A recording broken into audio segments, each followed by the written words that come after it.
Hello and welcome your beautiful faces to the Sorare Thursday Club flagship show. Sante. My name is Ricky, aka the Sorare Member on Sorare, and I am joined, as always, by Place Sharper Everton expert, duck lover, and former member of the Zeller I Am fan club, Johnny, aka Dornado. You had to bring that up, didn't you? How are you this evening? I'm pretty much the same as yesterday evening when he did the other show. But yeah, no, I'm good. Busy day at work. Keeps rolling. We were expecting the third member of the tripod tonight, but he has pulled out due to family sickness. Yeah, unfortunately, Swiss Mafia will not be with us tonight, so the show must go on. The two Caped Crusaders will crack on as best we can. The topic today, the Premier League, best league in the world, returns this weekend, just gone. And we're going to take a quick run through the games from a Sorare point of view. We're going to pick some award winners for the season, who will make Europe, who will get relegated, surprise package, etc., etc. And then we're going to finish with some hot takes. Or not so hot. Maybe hot, maybe not. But there will be some controversial opinions. Maybe not. But yeah, that's what we're going to run through. Tonight I am rocking for the first time my Sorare hat. That is beautiful. How does it feel? Is it like fresh? Like having those fresh new caps? Fresh, yeah, it is fresh. It is, Is it like a base? Has it got like an adjustable thing at the back, or is it just flat cap at the back? Oh yeah, no, we got a little change. If you want to wear it backwards, you're one of those guys. Nice. I am keeping the sticker on for the first show, to prove its authenticity before that goes. My 15,000 so coins now resting on my head instead. And I'm also rocking the FC Nuremberg shirt that I won at Sorare Sevens in the prize raffle. Quite nice, actually, when it's on. You've got a lovely little collection. I got LA behind you. You got a Shonen Belmare goalkeeper top, Man United. What else you got? We've got Contador Sapporo. We've got Mexico 1998. Yeah. We've got a nice range. Switzerland national team top. Little display at the back, maybe. Little cheeky display. It is in the works, which I've been saying for about 12 weeks now. And also, when is Sorare going to do a Sorare bucket hat? Because that'd be freaking cool. Yeah, everyone wants a bucket hat. Do you know, I thought about that today because, that photo of Elise, because he signed that new 4-year contract randomly, having agreed it. He was wearing a bucket hat in his contract handshake video, and it genuinely looked like it said Sorare on it. I was like, is that a Sorare bucket hat? I was so excited. But no, that'd be cool to have a little cheeky bucket hat, wouldn't it, at some point? The marketing has started rolling out with Crystal Palace and Elise. That would have been good, wouldn't it? Yeah. But yeah, bucket hats all the way. They said hoodies are coming, aren't they? Yeah, I would love a hoodie. I would buy a hoodie. I will buy anything. I got to be spending these coins on something. I did use my first boost ever this week. We all got some free, didn't we? I think I've had a few in there for a while, and I used my first boost ever this week on my Messi Limited. I saw he just ticked over to level 10. He was right at the start of it, and I was nice. Just going to use it because he's one of my most important cards. I forget anyway. We got him for being OGs, didn't we? Because we got that OG stamp. We all got some free bonuses. I haven't used any of mine yet, but they're in there for a special rainy day. Yeah, I try to get my cards when they tick over to level 18, 19, but I forget. And then they're always halfway through the level by the next time I check. And it's, so Messi, why not? If we're going to use one, why not on Messi? I'm right. And it made me feel a bit better from my KDB Sorare getting ditched for 4 months. But we move. Let's start so we don't go on all night with a quick run through the games so we know what we're talking about when we hand out our awards and our hot takes. I'll grab each one up on screen. You can point out anything you noticed about the game. So obviously the Premier League season started on the Friday night with Burnley getting whooped by Man City. Key points of this was De Bruyne going down, I guess, for 4-ish months. Rodri had an absolute stormer. He's always been a really good scorer on Sorare, so that wasn't too much of a surprise to the Sorare community. But it translated into a real-life performance there. Alvarez looking good as well. And on the Burnley side, so they did seem to play quite well on the eye, but nothing really translated into a Sorare score, unless you look at Bayer, who did quite well. I mean, as far as starts go in the Premier League, that's pretty tough, isn't it, to start with Man City? Man City are quite good, I think. They might be all right. They do seem pretty reasonable at football. I didn't watch the entire game. I watched quite a lot of it. From what I saw, Burnley actually looks okay. They had some good chances. I know they didn't score, but I think Burnley will stay up this year. I don't want to get too far ahead of the hot takes, but they've definitely got the best chance of the three promoted teams, haven't they? And Company's a good manager. I think they're going to be all right. But yeah, Man City looked good. One thing worth noting there is obviously Ake and Kanje did really well, but they still got Diaz. They got Guardiola as well. John Stones didn't. I know John Stones is a converted midfielder now, but he wasn't even in the squad, was he? Randomly, I don't think. Yeah, I saw there was news of him having a hamstring injury all over the internet today. But he was on the bench last night, and then today didn't play. So I don't know where he picked up this hamstring injury. Who freaking knows what's going on with Man City's injury news? But yeah, it'll be interesting to see what happens now with Kevin De Bruyne being out for a long time. I know they're in for Paqueta, aren't they, from Man City? They're in for Doku. Obviously, I don't think Doku replaces De Bruyne. Probably more replaces Mahrez. But yeah, they looked really good, didn't they, Man City? They brushed them aside. Clinical. Haaland looked insane, obviously, with just like 10 touches and banging in 2 good goals. But my first game as a Haaland owner, that was. Yes. Did not disappoint 4 minutes in. So yeah, it's Cole Palmer got another goal last night. I think he's had a bit of hype, but from what Pep said afterwards, I don't think he's too hot on him being the Kevin De Bruyne replacement. But he's good though, Cole Palmer. He's like a younger Phil Foden, and Phil Foden's like 20, or however old Phil Foden is, I don't know. But like, he's like a completely same player as Phil Foden, the way he plays. Yeah. He's hilarious. I saw an interview with him after the game, the Premier League game last weekend, and someone said that the person interviewing him was like, "Oh, you had a pot shot," and you went, "I don't know what that means." He's literally so done. It's hilarious, but they got players coming out of their arse, haven't they, Man City? It's a joke. Yeah, and I suppose you want to look out for Guardiola and then Ruben Dias coming in at the back line. But yeah. Let's move on to the next game, which was Arsenal 2, Forest 1. Arsenal obviously had a really good season last year. Saliba back in the team, looked nice and silky at the back, translated well to a good score. Obviously, Timber was a big signing and is out for probably most of the season. Yeah, which isn't great. But Rice seems to step in nicely from a solid churner of a 60 from back in his West Ham days. Saka obviously still producing the goods. Matt Turner's debut. I sold his rare not too long ago, actually, because I got tired of waiting, and then he ended up. Yeah, that's kind of annoying. Yeah. Better days ahead for Forest, I think. I think they'll be quite patchy, but I do think they will put in some good results. But did anyone catch your eye from a Sorare point of view? Same old players, really. You got, obviously, Saka looks really good. Interesting to see what happens now. Now they've got Raya in goal. Don't know how that's going to go. Unsure who exactly will replace Timber. Obviously, Tierney is a left back, but I think they're probably more likely to start Zinchenko. Zinchenko, and also Tomiyasu as well. He's kind of like Mr. Utility at the back. It's weird that I know Partey's played a few games at right back, but don't know. And they've got Gabriel Magalhaes didn't even come off the bench. It was a weird first lineup. He didn't miss a minute last year, Gabriel Magalhaes. Yeah, I wonder if it was like a tactical thing because they wanted to get at Forest. But maybe. Maybe. Yeah, but Forest-wise, I thought they looked strong going forward, pretty strong.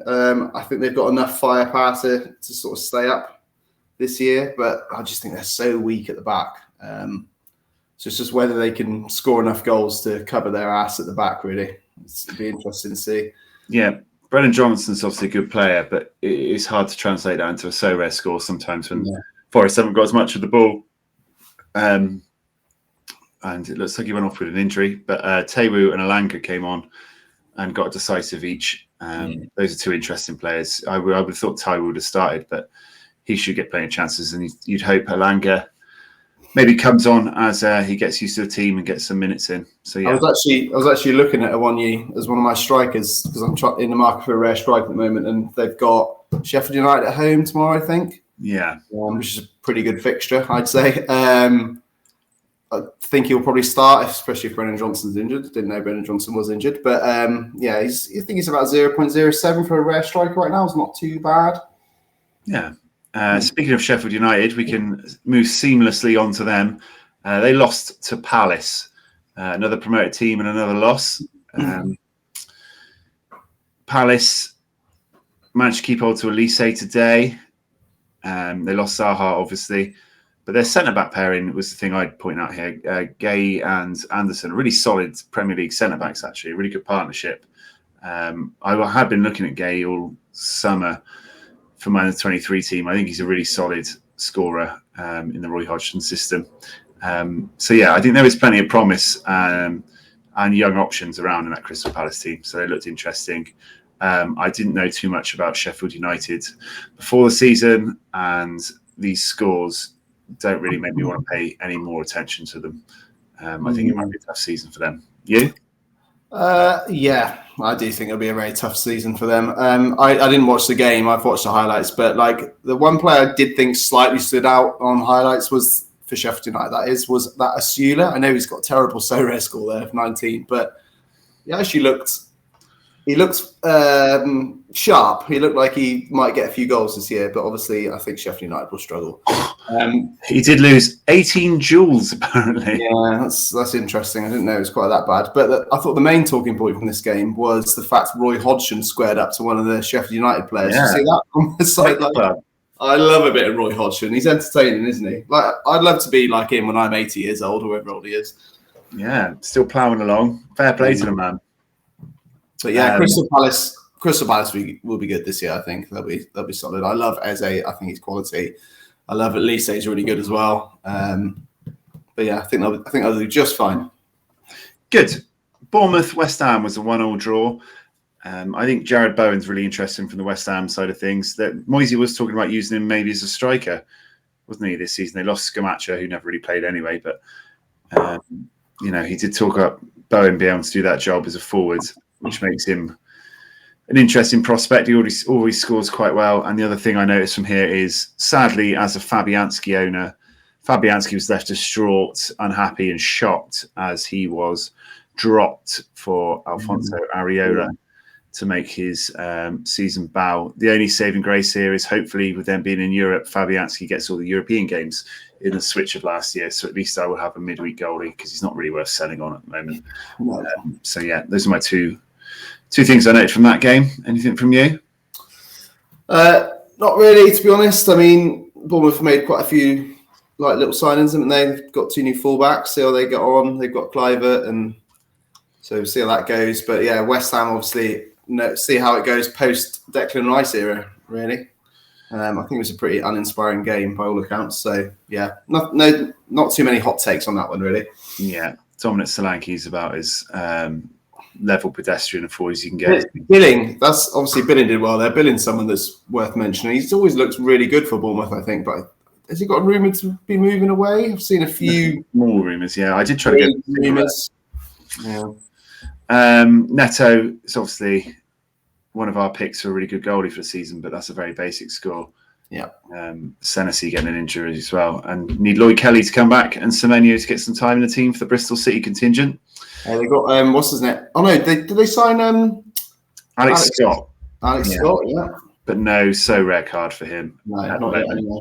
Hopefully, sign in time to get his picture done for the new season cards, which should be shortly, I'd imagine. Next 2 or 3 weeks, hopefully. I base that on no knowledge. Next up, Brighton dipped Premier League newcomers Luton to give a full clean sweep of losing for the promoted teams. Brighton are obviously a really exciting team. They give you some really exciting rare options with that flair and pace going forward. João Pedro looks really interesting. He costs big money, but he's young and looks really good. Matoma has obviously been a bit of a rare goat for a while now. I've got Gross's Sorare. He was good enough to get a Sorare. So March has been good. Estupinan, is an attacking fullback. They give you lots of fun options. I think a Brighton stack is a really fun way to play the game, but you obviously have to. I think you get a bit of forward lottery is probably the thing that holds the team back a little bit. Is Welbeck going to play? Pedro? Sometimes Ferguson's up there. So they've got Enciso as well, haven't they? There's lots to like about Brighton team. Yeah, from that point of view as well. They've got some serious options. They've got this Adingra guy as well, who's scored a couple in that Premier League pre-season tournament. Scored. Did he score or get an assist? He did score, didn't he? Scored coming off the bench. So he's another option that's just come from nowhere. It seems to happen all the time with Brighton. It's like suddenly it's like, who's this bloody South American guy? Class. But I think Evan Ferguson's someone I've mentioned a few times. I think he's quality. I honestly think if he wasn't 19 or whatever old he is, he'd be starting every game. Like, he is such a good forward. We've talked about him being a Man United player at some point in the future. He's got Man United written all over him. He's got Man United written all over him. Like the Harry Kane mould of player that Man United won't miss out on this time. No, but Brighton are looking good. And I really do think Luton are going to be really bad this season. They'll probably beat Everton home and away, obviously. But I mean, the only reason they scored was an awful penalty decision by the referee. I don't know what the hell he was looking at. Did you see it? Yes. Frank turned away, had his arms tucked in, and it hit the bottom of his flipping elbow, and he gave the penalty. I couldn't believe it. They're tough to follow. Like, Carlton Morris obviously had a good score, 16 AA, but he doesn't have a card by the looks of it. So, I don't think there's anything reliable enough there that you'd want to hang your hat on Luton players at any point in the week, especially their goalkeeper, Johnny. You'd want that. I mean, he did valiantly, considering he got 15 decisive there, so he got 20 AA there. So he's going to get a lot of action this season, but I don't think he's getting him any cleanies, that's for sure. Now on to your favourite / most painful subject. This was a comfortable 1-0 win for Fulham away to Everton. Sorare Thursday Club piss take magnet Bobby Decora Reed with the only goal. Putting up a decisive and missed an actual sitter to get a second one as well. It's like, at this point of my life, it's like genuinely, the Truman Show, where it's like someone's controlling what's going on. It's like being an Everton fan is an experiment to see how much like pain someone can go through following a football team. Like, not only did we lose despite dominating the game, but Bobby fucking Cordova-Reid was the guy who scored. It's like written in the flipping stars that he's the guy that's going to score. Burton Leno turned into flipping prime Oliver Kahn, as I've previously mentioned. We should have scored, and they weren't the greatest finishes, but he was flipping spreading himself like Oliver Kahn and Peter Schmeichel's love child. It was crazy. Like Katie Price in her heyday. But I mean, what do we want to talk about here? We dominated the game. We should have scored 5 goals, and we lost 1-0. And they had one chance when they scored, and then when we were trying to score at the end, they had a couple more little chances. But obviously the scores don't reflect any form of domination by Everton. There, it's pretty poor all over. Obviously, we had some high hopes for Iwobi is like a solid scorer. He did okay as usual. 24 AA is really nice. So a lot of people have talked up Iwobi, and that's another solid score. Dwight McNeil's is a big one to come back from a Sorare perspective. Yeah, definitely. But everything else stinking the place out. Everton's still in need of a decent striker to do a job for them. And Leno, obviously, is the one that stands out there for Fulham. Is a great goalkeeper. But tell you something that is worth mentioning. I thought Raul Jimenez looked pretty good for them. He held the ball up well. Obviously, Sorare's score there doesn't really reflect how he played in my eyes. He came off after 58 minutes, hit the inside the post at one point as well. He's a good cheap option, I think. He doesn't cost a lot. They've got Carlos Vinicius as their second striker. This is bearing in mind that I think Mitrovic is going to leave for Saudi. So Raul Jimenez could be an option if you're looking at this from buying a forward standpoint, I would say. Yeah. Okay. Newcastle Villa, absolutely thumping victory for Newcastle, 5-1 at home. This was sort of touted as like one of the big games of the weekend. Those late Champions League, early Europa League places. These two were, going to stamp out their authority, who had the best claim to that, and Newcastle absolutely dominated them. Looked really good on the eye. Isak looked really, really lively in the game. 2 good goals. Not much all around there, but Newcastle are going to get a lot of chances if you can tell whether Callum Wilson or Isak are going to play, even though they both scored in this game. Anthony Gordon, one of my new purchases, started. Everton legend, got an assist. But again, that might be complicated by the player playing in his exact position is Harvey Barnes, who came on and got 2 decisives. So lots of attacking threat. Tonyali started well. Yeah. There's a lot of flary attacking players in that Newcastle team, and they tend to create quite a lot of chances. So lots to be interested in that team. It was a weird game, actually. I actually thought it was a really quite an even game. Like, Villa played quite well, I thought. Just Newcastle just were completely cutthroat. It's just crazy how Newcastle have, 2 years ago, they were like going to get relegated, and they stayed up by the skin of their teeth. And then obviously got bought by a Saudi billionaire. But that helps. It does help. But no, I thought it was a reasonably even, sort of very open end-to-end game. Villa looked pretty dangerous as well. I think Villa will do well this season. But yeah, Newcastle just, Alexander Isak is just an absolute flipping beast, isn't he? Villa's high line was just a bit, and then Mings, crazy. I mean, they were just asking for it. I don't rate Mings at all, but like him going off and then have them having to bring in whoever they brought in, like off the cold, to go against like one of the best attacking teams in the Prem, was sort of put into the sword. Yeah, DRB was a bit of a Sorare legend anyway, isn't he? Football Index legend. Had a really good start for them. Looked really good, looked lively, interesting going forward. But I imagine his price reflects that now. He's actually not that expensive. He's about 0.19-ish right now for a rare forward, which actually is quite cheap. It's one of my options I've been looking at. I'm kind of looking around the 0.15 range at the moment, so he's a little bit out of. Interesting. He's also under 23 as well. He's someone I've been looking at. He's good value, I think. They've got Europe as well, and he's like their major signing. He's going to play. Yeah, I actually think that was a lot less than I was expecting it to be. That's quite interesting, really. Yeah. Shame I didn't think about him when I was buying my under 23 team.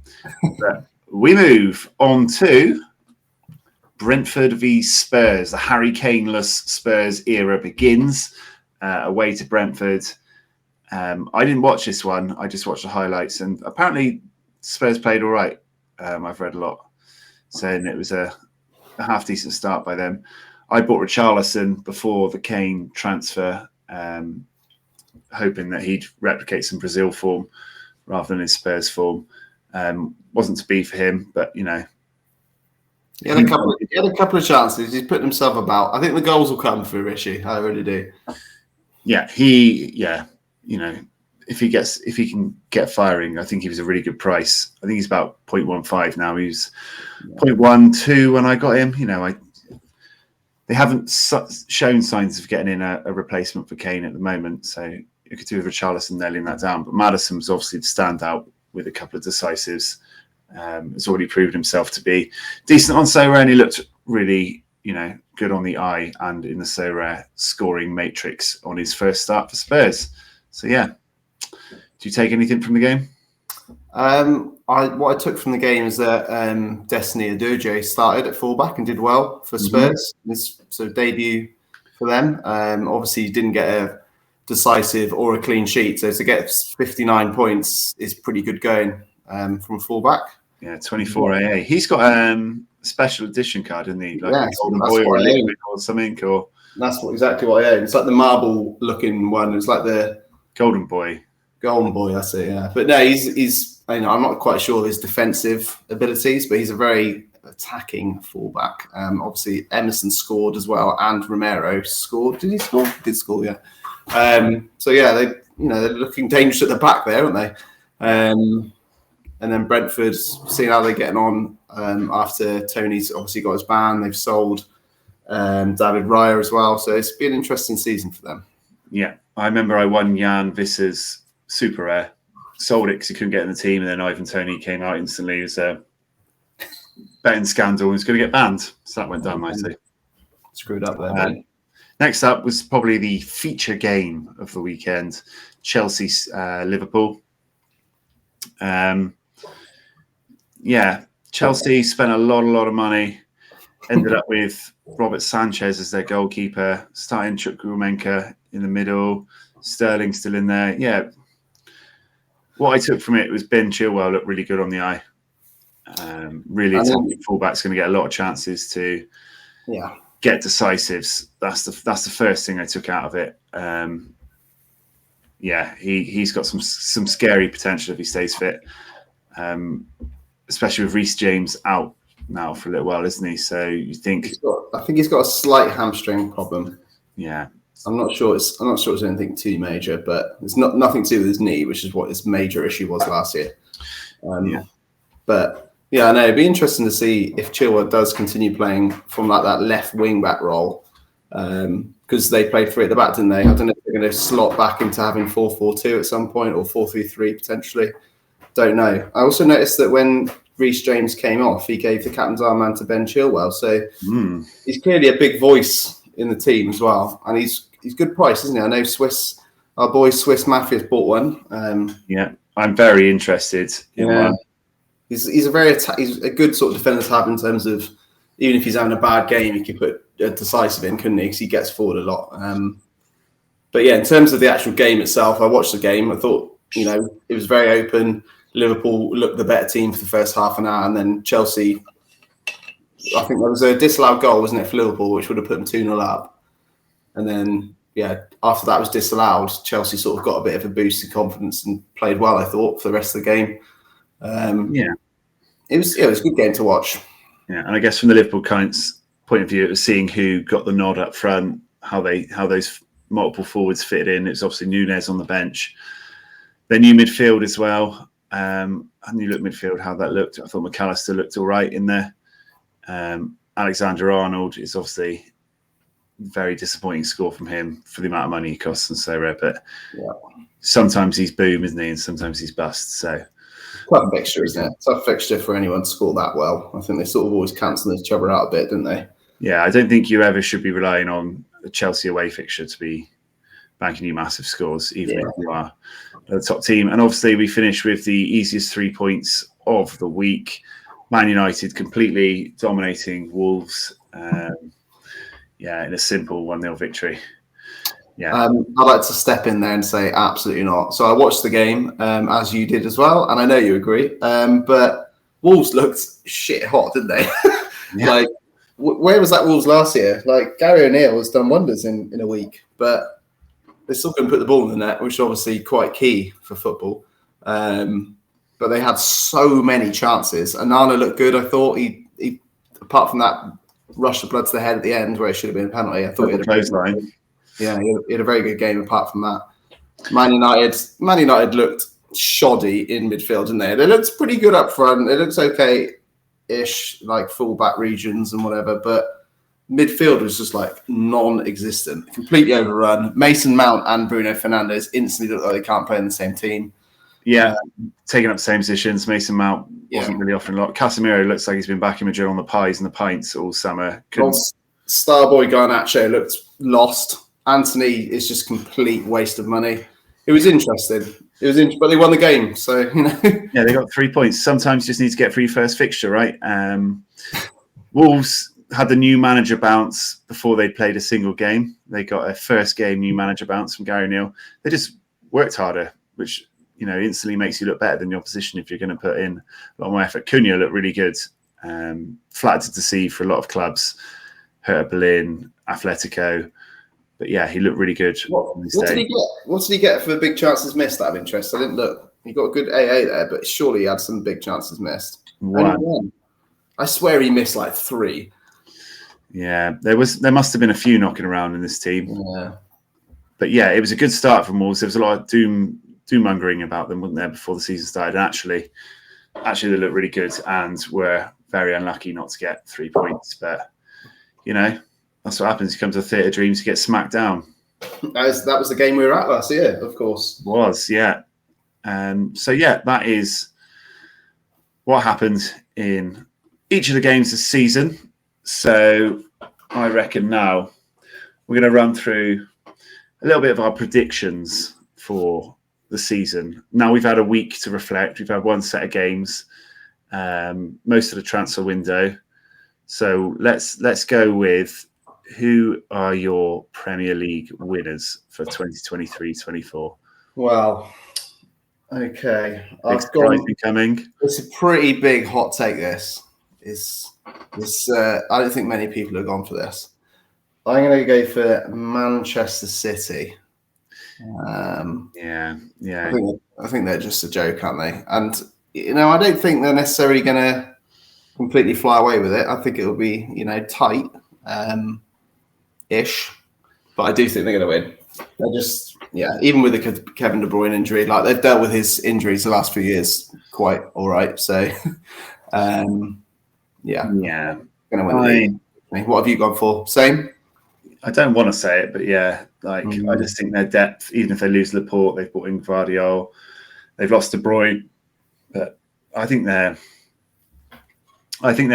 too much stronger than anyone else. Yeah, I could see them winning it with 3 or 4 games to spare. It won't last forever because of Everton coming back is what you're saying. Well, maybe because of Saudi money here and there, but Chelsea spent more than La Liga in the last year. So I saw that. That is insane. And that was before they even bought. Who else did they bought? Oh, no, they were going to buy Elise, weren't they? They obviously bought who's the CDM? Caicedo and Lavia. Caicedo and Lavia, that's the one. Yeah. Okay. So we've got double Man City winners. Fortunately, let's go for runner-up in the league. After you, sir. I don't want to say this one either. It's Arsenal, isn't it? No, I'm going to go for Liverpool. No, that's wrong. I know it hurts. No, I don't think that's going to happen, personally. And that's not just me because I'm Everton. I just really don't think that's going to happen. I think it's going to be Arsenal, mate. I don't see you can see past Arsenal having the exact same squad as last year, and then plus Declan Rice, who I think is going to make a massive difference to them, personally. Okay. Liverpool have signed. I'll let you talk about Liverpool. But obviously, they've made some pretty good attacking signings, haven't they? Yeah, I think they still need to get one more midfielder in. But all signs point to them. Well, they've basically done Endo, haven't they, from Standouts today? From absolutely nowhere. And who I think is a solid type of player they need in there. There's rooms, Amrabat and stuff. So I am basing it on, them adding 1 or 2 more midfielders. If they didn't add anyone else, I'd probably knock them down to 4th, probably. But based on them, what the news is today, they get a couple more in. I think their attacking line is really, really, really frightening, and I think they'll blow quite a lot of teams away. And I'm not sure. Yeah, I think they'll have the most consistency in results. One thing I would say about Liverpool, and this is purely coming from just a football fan perspective, is they are definitely going through a transition, aren't they? It seems they've got rid of Henderson, Fabinho, Firmino's left. Obviously, Mane left the season before last. I think Salah's staying. There's been some vague rumours of him going to Salah, but they're going through a transition period. They've bought a lot of really good players. They do have a lot of good players, but we've seen that it didn't work for Chelsea last year, did it? They bought loads of good players that didn't really gel. But we'll see. Yeah, and I just think Arsenal, because I have a bet with friends on Man United Arsenal every single season who finish higher. I just got something against Arsenal. Yeah, I think maybe last year was a bit more of a flash in the pan. Not to say they'd be awful this year, but maybe they regress a bit more to the mean than second place again. So that's Liverpool and an Arsenal second place from us. So let's finish out the European places with 3, 4, 5, and 6. Okay, 3, 4, 5, and 6. I'm going to go 3, 4 first because I think there's a big difference between 3, 4, and 5, 6. Okay. So 3, I'm going to go for Chelsea. It's pretty. I guess that could be a hot take, right? They were awful last year. However, I think Poch will get them playing. They look pretty good for an hour against Liverpool. They've got a bloody good squad now, seriously good squad. Their squad was good last year, but they had quite a lot of dead wood around as well. That was kind of getting in the way. And I just think they've got too much firepower, and their centre backs are a joke as well. Their fullbacks, they're double stacked. They've got Malu Gusto, who's like one of the best young fullbacks in Europe as well, like backing up Reece James, who's now injured. I think they're going to be really good. Personally, And fourth, I've gone for Newcastle. It's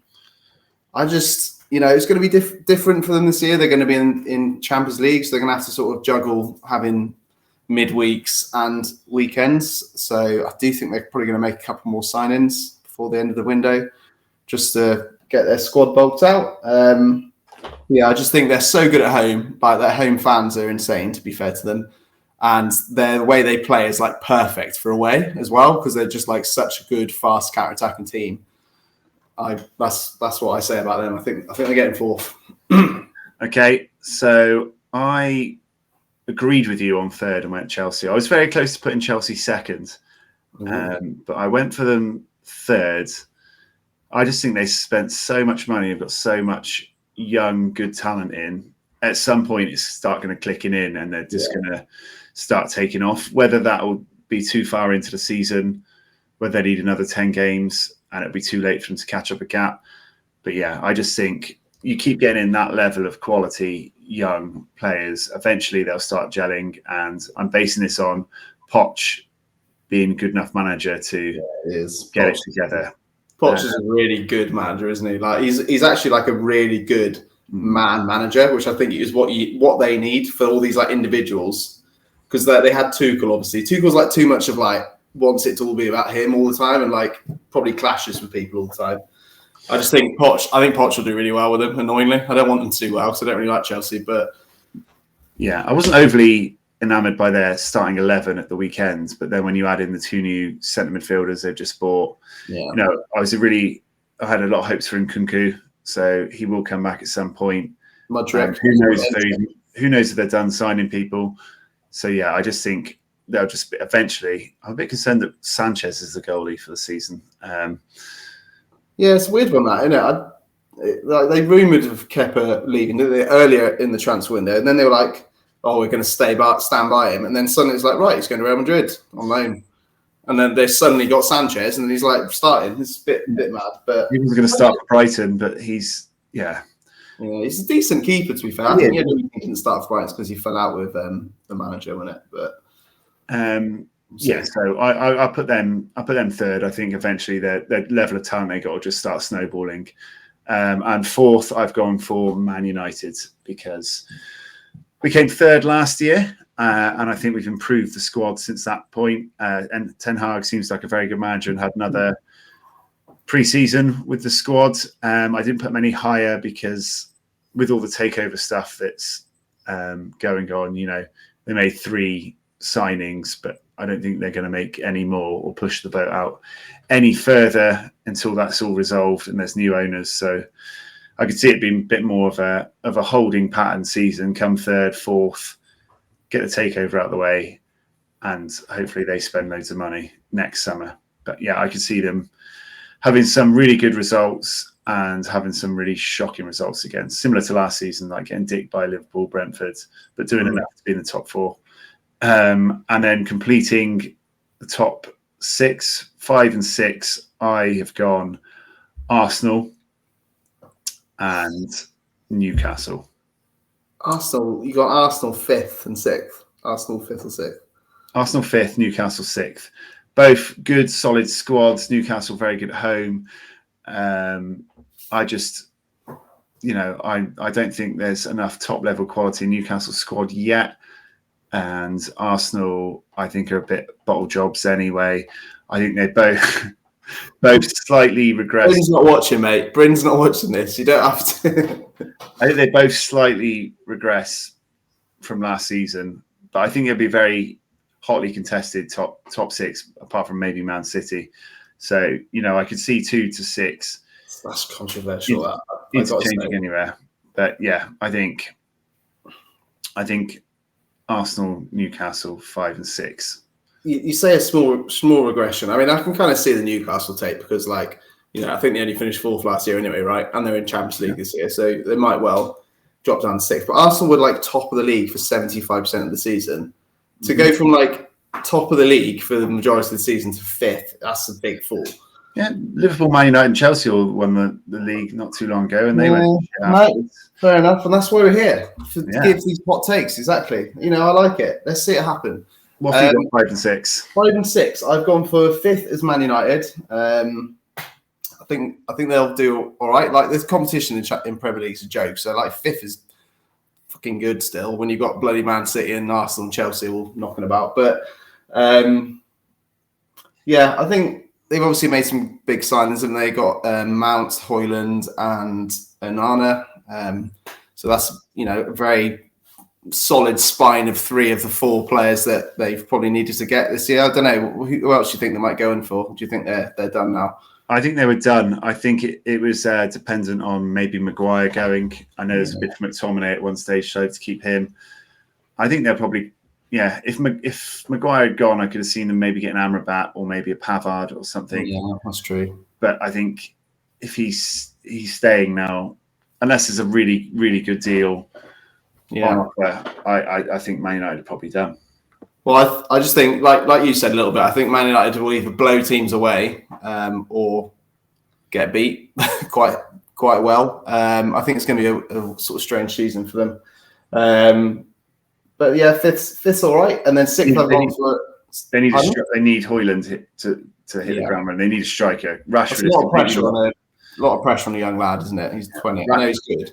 Rashford's lost as a number 9. Yeah, he's not completely ineffective. He needs to be playing as the left or right of a front 3, doesn't he? Rashford. Yeah, we need a striker.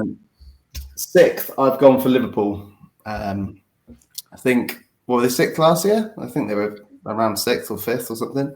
I don't think we're 5th, but yeah, like I've said before, like they've obviously got a lot of good players. Don't get me wrong, but I just think they're in a transition period. I just think they're really weak at the back. It seems like Van Dijk isn't the player that he was a few years ago. I know people love Van Dijk, and he's clearly been one of the best centre backs the last 5 years or so. But Trent's a great footballer, obviously, but he is awful at defending. Like, that is an actual fact, and that's just not coming from an Everton fan.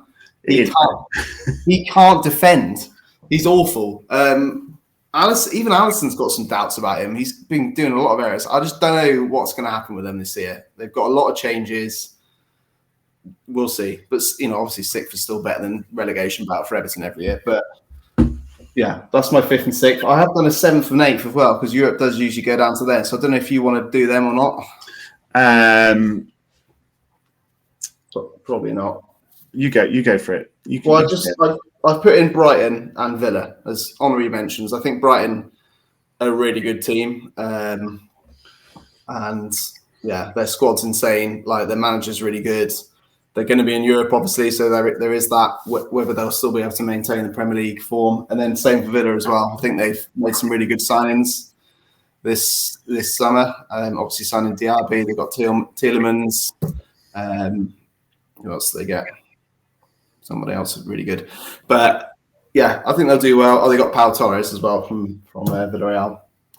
But yeah, I think they'll do good. Obviously, they got Dix in the first game, though, so it's kind of put a bit of a down on everything for them, because I think they were hoping for a really good season. They probably still will have a good season. So that's my other sort of 2 Europa League, Europa Conference League places for me. Yeah, so we had the same top 6, just in a different order.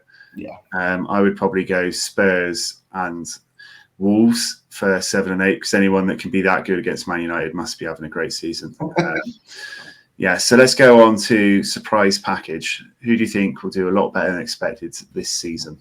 Okay, so hear me out here. I've gone for Everton. Oh, imagine my surprise. I know.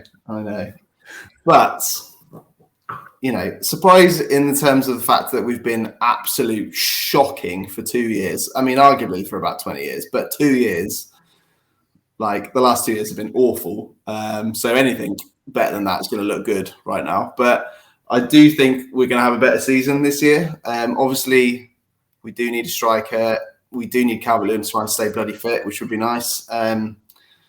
We have signed a striker, a young striker from Sporting Lisbon. We've also signed Danjuma, who can play as a number 9 or number 10 as well. We've signed Harrison, who's, I think I heard a stat that he's created the 6th most chances in the Premier League in the last 5 years or something like that, or 3 years, which is actually, I was shocked to me. But he's a good player to sign. We've signed some experience. We've signed Ashley Young. I like our transfer window. We're unbeaten in pre-season. I like the fact that Sean Dyche has had pre-season to dog them on the bleep tests and stuff. They're looking fit. We looked fit against Fulham. We were up and down the entire game. We just couldn't put the ball in the net, which is the same old problem. But I think we're going to surprise a few people this year, and I think we're going to not be in any danger personally. But we did lose the first game of the season ahead for them. Shockingly, the man with a Everton shirt on, Everton scarf behind him, and a Goodison Park placard behind him has just said he thinks Everton might. Don't forget Duncan Ferguson there. What's yours then? Come on then. What's yours? Well, obviously, I was very tempted to say Wolves after they put up 25 shots against Old Trafford. But my original thought before Wolves was Palace. Sort of cemented on it when they kept Elise. A little bit worried after Zaha went, but I think they got a strong spine, a strong centre-back pairing. I think the goalie's decent. I think Elise and Eze are exciting, take people on. I think they could, cause a lot of problems for people. Whether Edouard can have a good season up front, I think is kind of a big point for them. But I think they're full of young attacking talent. I think Roy's got them drilled quite well, and I was kind of surprised how offensive they were under him when he came in. Crazy offensive. When you compare it to Patrick Vieira, it was mad, the stats difference between them two matches. But so it wouldn't surprise me to see them making strong moves up into the top half. Top 10. I think that'd be really exciting, especially home. I don't think anyone really want to go there and play them this season. So I've gone for Palace, my surprise package. Relegation. Not a bad shout, mate. Not a bad shout. I'm going to go that we've definitely got a consensus of Luton and Sheffield United going down.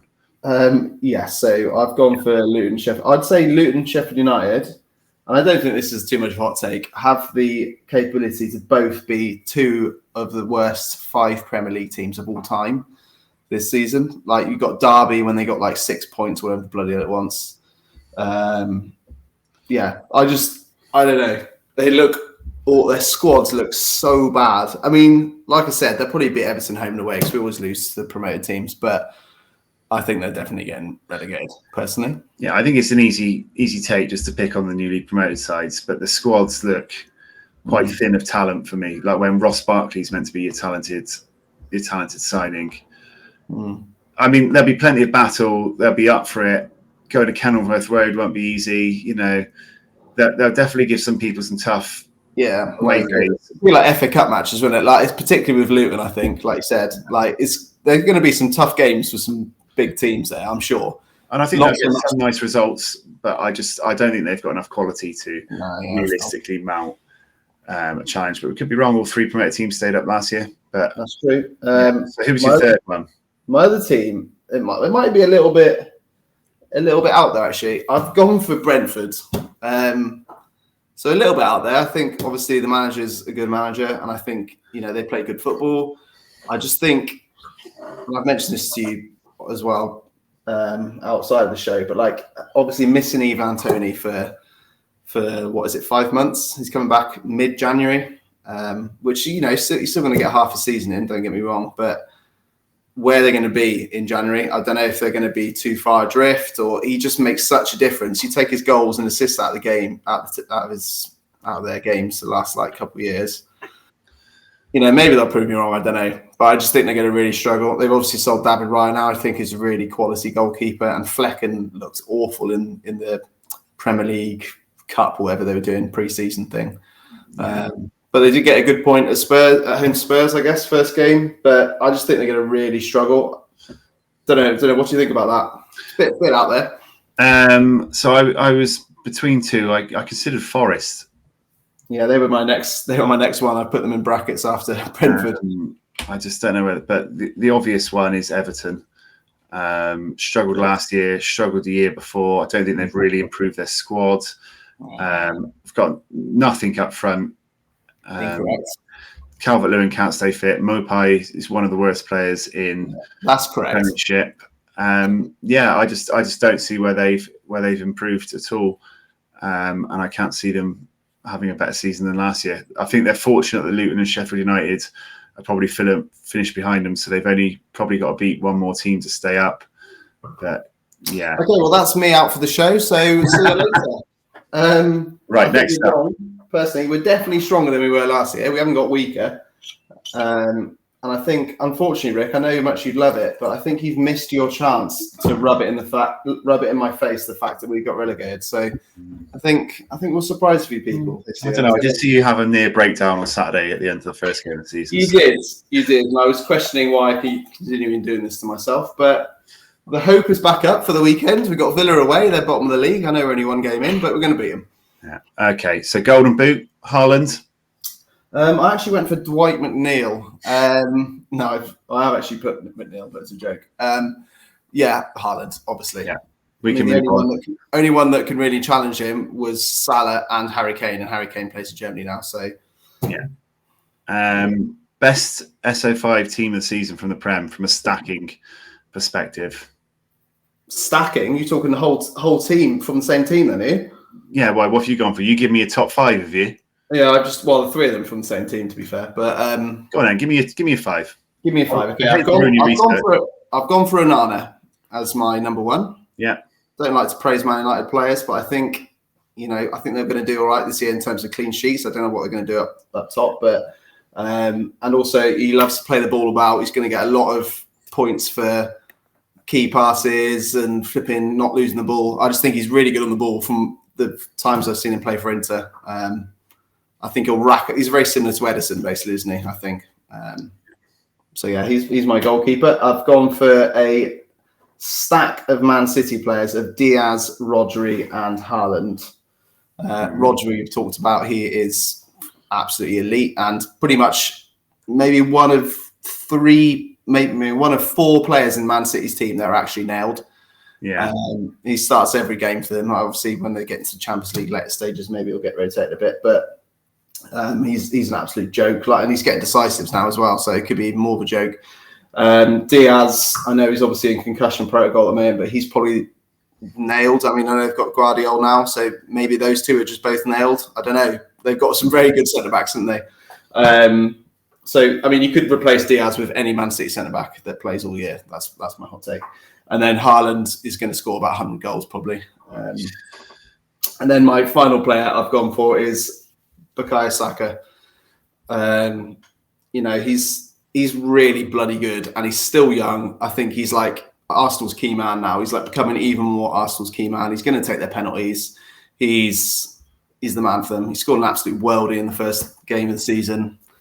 Yeah, I think he's going to be the guy for them. Yeah, I'd probably go similar. I'd probably go Onana, Chilwell, Rodri, Bruno, Haaland. Yeah, not too bad. If I was stacking teams outside of Man City, which I can't afford, I think Chelsea, Brighton, Palace would be ones that I'd look at. Palace, you can get a lot of young, exciting talent. Brighton have got heaps of young, Brighton are a joke, yeah, exciting talent. And Chelsea, you've got like a million young players to take your pick from the 5 that you think will come good. So those would be the ones. We also had Prem Player of the Year, but we sort of picked our best team, so we've already included it in that. And as for the newcomer, I think it'd be Onana, who I said as the keeper in my team. I think United would get a lot of clean sheets, and I think it'd be really, really solid. Get a lot more passing the ball around. To be a lot more reflective of like an Alisson and an Edison than De Gea was. So, yeah. That's a prediction section over with. Predictions, and now we're on to some hot takes to finish off. We're not quite an hour yet. We got some time left. Let's break out some hot takes. Any controversial opinions you've got for the season ahead? I'll just drop out my first 2 because we already did them in the predictions. But I had Chelsea finishing the top 3 and Arsenal to miss the top 4. One London club on the up, one London club on the way down. I feel like I'm giving Arsenal a lot of hate here. they are actually a really good team. Got a lot of good players. I like Rice, like Saka. I like Martinelli. I'm just giving you a slight bashing in terms of where I think you'll finish this season. I'll probably be proven wrong because what the fuck do I know? But those were a couple that we've already gone over. But another Arsenal-based one is that I think Havertz is a complete waste of money.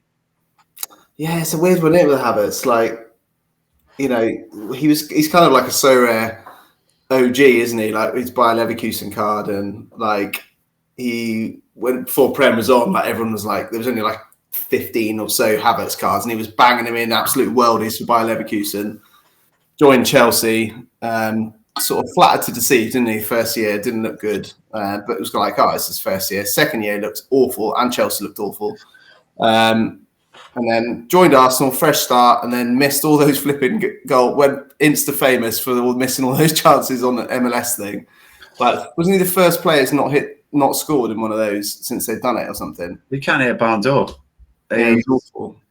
He cost a lot of money. People keep shelling out for him. He's linked to Real Madrid. He was, Yeah, and it's interesting. I think his confidence is low, isn't it? I think that's clear to see. He got played up top as a number 9 for Chelsea, which isn't his position, and I think that's affected him. I don't think it was his best position, and I don't think they got the best out of him. But that's a lot of money Arsenal spent on him, and I think they've got very good creative and attacking players as it is, and he literally can't score to save his life. He'll probably get 15 this season. No, but I mean, it's not a bad shout, to be honest. Like, yeah, I do think he's sort of on the regression, isn't he? But he might prove us wrong. I mean, he's bad chance. I also question Mason Mount for that much money. In terms of, I don't really know where he fits in that United team, but I'd rather pick on Arsenal than Man United, so I went for Havertz. Especially as I've got my new tops Mason Mount signing official card. Did you buy that? Yeah, mate. Be worth millions one day when he's multi-Champions League winner with us. Interesting, very interesting. Couldn't string a pass together against Wolves though, could he? No. Okay, so I'm going to go. There's some good hot takes here, mate. I like them. So I'm going to go straight in with 2 Everton-based ones. Just get them out of the way. We can all mock my Everton hot takes. So first of all, I've gone for Everton to finish in the top 10. So, and when I say top 10, I mean 10th. 10th or 9th, maybe. Okay. Like, I know we've had a bad couple of years, but the few years before that, we were flipping like 8th, 9th, 10th. Like, I know we've regressed, obviously. We've changed the manager about 50 times. We've had an awful last couple of years. We've had no fit strikers at all.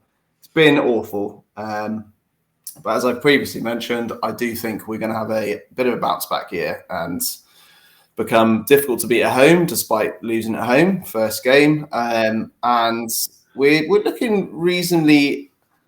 We were looking reasonably good away from home the last sort of 10 games of the season last year, playing a lot on the counter. We absolutely demolished Brighton.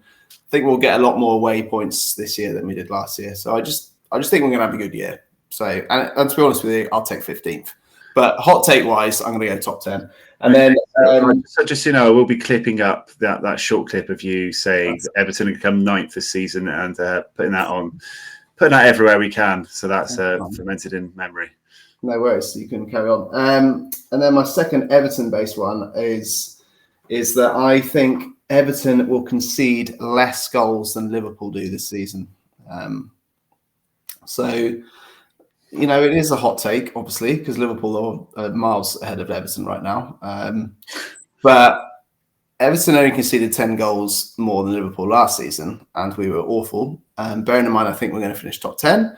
I think Liverpool are going to finish, 5th or 6th? I think they're weak at the back. I think we're pretty strong at the back. Like, we gave away no chances the other day, really. It's a hot take. Do you know what I mean? It's a hot take. I'm going to go for Everton could concede 40 goals and Liverpool's concede 45 goals this season. So Liverpool are going to finish 5 places above you, but concede more goals. Yeah, because they'll score about 100. Okay. Fair enough. There is the Everton madness coming to the forefront. We have been going for an hour, so I can't blame you at this point. My next one is the best Premier League defender on Sorare, scores-wise, will be Ben Chilwell.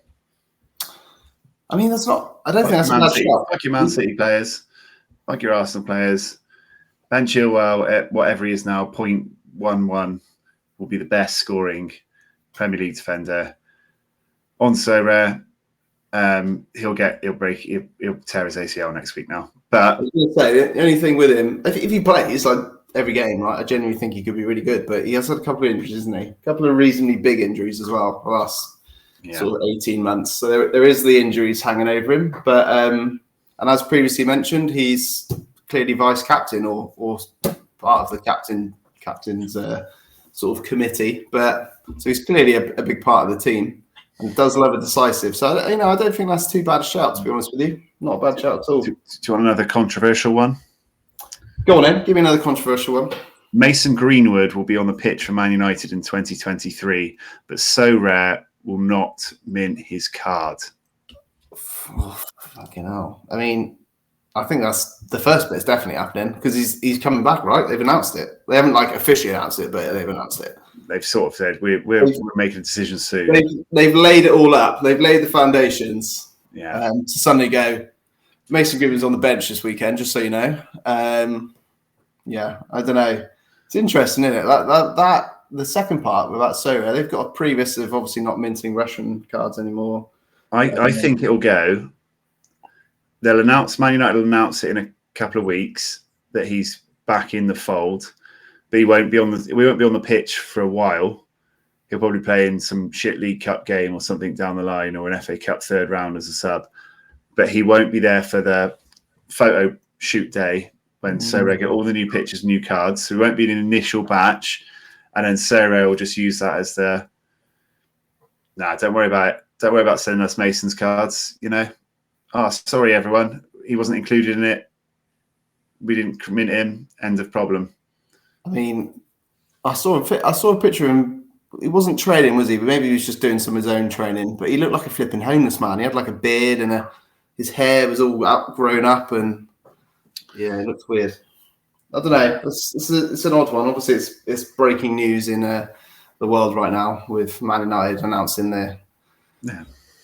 they were going to do some flipping more internal investigations. I mean, the police have done the investigations, right? They say Man United's flipping staff are better at doing investigations into it than the police. I don't know, but I guess they got to look at it from the employee point of view, and there's probably more legal aspects to it for them. But I wouldn't have them play for. I think maybe just don't beat up your missus. It's probably.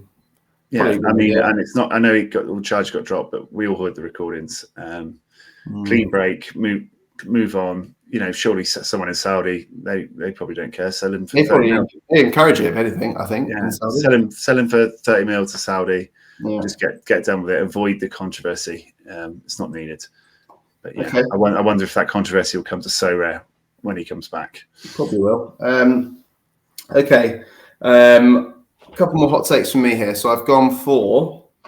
It kind of contradicts what I said in my predictions, but this would be my crazy prediction. I think Brighton might seriously challenge top four. And when I say top four, I mean fourth, probably. But I just love Brighton as a team. Like, obviously, I'm an Everton fan, so I don't love them that much. But like, they are very well. I think they're how every club should aspire to be run. Like, they buy all these players. They have obviously a fantastic scouting network. Buy all these players, pretty much say to them, I think probably like, we're not going to force you to stay here against your will. We'd like to build you up as a professional and then sell you on if you want to move. But how much money are they making on all these players at the moment? It's just mad. And it's like a picket line of players coming out all the time, it seems, from everywhere. Yeah. And they're obviously really good last year. De Zerbi, I think, is a fantastic manager. I didn't think they could get better than Cooper. Not Cooper. What's his name? What was the one who looked like a janitor and went to Chelsea? Why have I forgotten his name? The manager. The Brighton manager. Oh, Potter. Potter, yeah. I didn't think he could get any better than Potter because Potter had them playing good football, but De Zerbi is really good, and he definitely has a bit of like original Jose Mourinho about him, doesn't he? Do you give you that vibe? He's kind of like a bit controversial, slick hair, like I'm sorry, you throw me with the homeless janitor comment. I struggled to get back on track. No, but so I think Brighton might push top four. Obviously, they've got Europe to contend with this season, so it could be interesting. But I just think they've got a really good squad. So that's my hot take for them. Okay. And then my final hot take is I think Spurs will do really badly this season and finish anywhere between 9th and 12th, maybe towards the 12th region. I just really don't think they're going to do well. Kane's gone is obviously the main talking point of the whole thing, but they didn't do well last year with Kane there. Where did they finish? 7th, 8th? Yeah. I don't know. I just think they're going to do really bad. Not having it. Not having it. They've made a couple of signs. Obviously, I think Maddison will do well, but Son was awful last year for them. He started the season bad already because he did a penalty right in the first game. Yeah. He seems to have just lost the love for Spurs. I don't know what's going on with Spurs. Romero, I think, is massively overrated as a centre back. I don't know. We'll see. I think they're going to have a bad season again. Okay. There we go. 2 more hot takes from me. This feels a lot less like a hot take when I first wrote it for last week's show when we were going to do this before it all fell apart. Then he got 100 on the weekend. So me now saying Bernd Leno will be the best pound for point goalkeeper in the Premier League on Sorare this season seems less of a hot take, but I did write that before this weekend. Sure you did, mate. And if you believe that, you're a fucking idiot. Honest, Gav. I think he's really good for the Matrix, and he can put some really peaky scores. And Fulham are decent as well. Fulham are a decent team. Play good football. Yeah. Max Silva's good manager. Grind out a lot of results. So Bernd Leno, best pound for point keeper in the league for Sorare. I mean, I've already talked about it. He looked absolutely incredible against Everton. Obviously, as previously mentioned, our finishing wasn't good, but he made some really good saves as well. And he was good last year as well. And people kind of forget about him because he was kind of beaten out of the Arsenal one by Ramsdale. But I don't know. I think he's better than Ramsdale. And clearly Arteta doesn't rate Ramsdale quite as much as everyone else seems to flip and love him so much. So, yeah. And then final one, Newcastle to go furthest in the Champions League of all the Premier League teams, giving you the most midweek utility from a Sorare perspective as they get to the semi-finals before being knocked out by Bayern Munich. Harry Kane. Hattie. Wow, that is bold. That's why I left it to last. It is. So basically, all I'm seeing there is you think Man City are going to go out early. Man City get knocked out in the quarterfinals by Newcastle. Munich. By Newcastle. Imagine. Real Madrid. Yeah. I don't know. I mean, they're set up for a cup competition, aren't they? Like I've said previously, they play really quick, sort of counter-attacking football, which is pretty good for Champions League usually. Obviously, Liverpool made a pretty good career out of it the last few years, didn't they? That home buzz. I mean, that is pretty hot, though. I'm gonna say that's probably the hottest take of the night. Yeah, we end with some top 10, but end with some fire. You got any more? I haven't, to be honest. I did between 3 and 5 as instructed, rather than the 12 you've given. Well, I actually did 5 in the end. 2 of them were just my predictions written down. But there we go. End of hot take. Oh, I do actually have one more. Just sounded the air horn for end of hot takes. And then Well, it isn't a hot take, what I was going to say. It's actually... I'll give you a drum roll. Okay. It's quite big. Go on then. And I was hoping it would have more of an impact on tonight's show. However, let me just share my screen with you. Should have had this all set up, shouldn't I? Yeah. If you're still with us after an hour and 10 minutes while you exciting announcement. Something has happened, and it is this. Why is it not loading? Suspense. The suspense is killing us. I am now a pro Sorare Data membership holder. No way. It's happened. I can now create more than one watch list. I can see what's going on previous game weeks. I can predict what's happening in future game weeks. We are there. Get in. I've done it. Can you believe it? I told you I'd surprise you. I'd surprise you with it at some time. And tonight I've done it. The crowd's loving it. That is 24 episodes in. You finally done it. 24 weeks in. That's also 3 years in. It's so rare. Yeah. Well done. That is one hell of a bombshell to end on. Congratulations, mate. Proud of you. Thank you. And we can use it in future episodes now. We don't have to just share your screen. We can share mine too. And we can look at more than what they did in the last game. We can look at their previous game victory. But yeah, so on that bombshell, we will call it a night. That is our Premier League Week 1 review and hot takes. If you could like and subscribe and all that vibe before you go, it makes us feel all warm and fuzzy inside. And we will be back next week for more exciting Sorare Thursday Club content. But for now, good luck to you for this weekend's game week. Viva la Thursday Club. Up the top 10 toffees.